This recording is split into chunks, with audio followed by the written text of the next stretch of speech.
तो दोस्तों, आज की कहानी स्टार्ट होती है कॉलेज कैंप से। आरव, कियारा और विवान तीनों दोस्त थे। आरव कियारा से बहुत ज्यादा प्यार करता है और कियारा भी करती है, पर विवान के मन में कियारा के लिए एक तरफा प्यार था।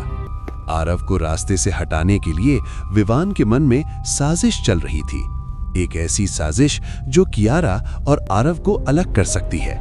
विवान ठान चुका था, आरव को रिया की जिंदगी से अलग करना है। एक दिन विवान ने आरव से कहा, अपना प्यार साबित करने के लिए क्या कर सकते हो? आरव मुस्कुराया और बोला, कुछ भी कर सकता हूं। धीरे धीरे विवान के बनाए जाल में आरव फंसने लगा था। विवान ने कई सालों से बंद चंदनपुर लाइब्रेरी के बारे में बताया। वहां एक लड़की जो लाइब्रेरी के पंखे से लटककर आत्महत्या की थी, अब उसकी आत्मा वहां भटकती है। उसने कियारा को बताया कि उसकी आत्मा को मुक्त करने का एक ही तरीका है, मिडनाइट सोल नाम की रहस्यमयी किताब, जो चंदनपुर की खौफनाक काली लाइब्रेरी में मिलती है। ये सुनकर कियारा डर से सिहर उठी। उसने तुरंत आरव को वहां जाने से मना किया, क्योंकि उस लाइब्रेरी में बरसों से एक बेचैन आत्मा किसी के आने का इंतजार कर रही थी। लेकिन आरव ने विवान की चुनौती को स्वीकार कर लिया।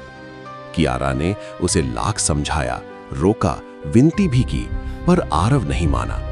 वो हर खतरे को नजरअंदाज कर उस भयानक लाइब्रेरी में जाने के लिए तैयार हो गया और कहानी एक नए मोड़ पर पहुंच गई। रात के ठीक 12 बजे आरव चंदनपुर लाइब्रेरी के सामने पहुंच चुका था। गेट पर लगा पुराना ताला उसे रोक नहीं पाया। उसने उसे थोड़ा सा तोड़ा और अंदर बढ़ गया।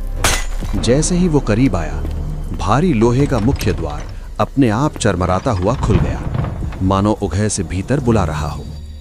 हल्की चांदनी की किरणें टूटे खिड़कियों से अंदर आकर लंबे कॉरिडोर में फीका उजाला फैला रही थी। बरसों से बंद पड़ी लाइब्रेरी में धूल की मोटी परत, सड़ांध भरी बदबू और कहीं कहीं बिखरे सड़े मांस की गंध माहौल को और भी भयावह बना रही थी।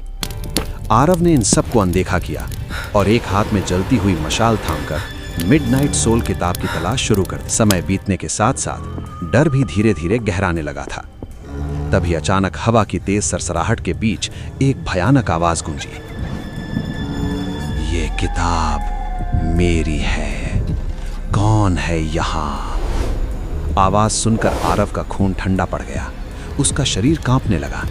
फिर भी हिम्मत जुटाकर वो मशाल उठाए ढूंढता रहा। लेकिन तभी उसके पीछे से एक काली परछाई उभरी, चुपचाप, बिना किसी आहट के।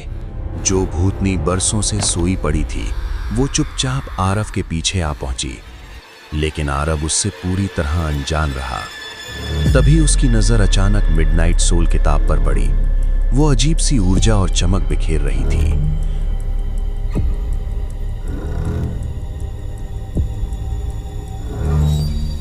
आरव बिना सोचे आगे बढ़ा और किताब को हाथ में उठा लिया। लेकिन जैसे ही उसने छुआ, भूतनी उस पर टूट पड़ी।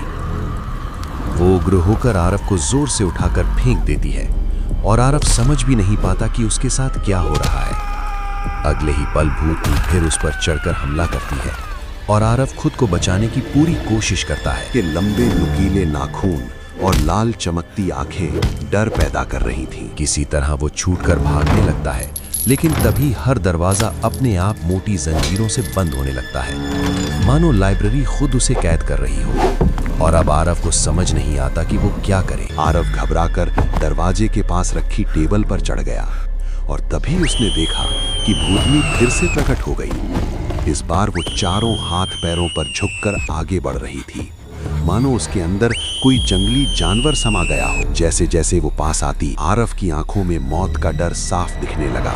अचानक आरव ने पूरी ताकत लगाकर छलांग लगाई।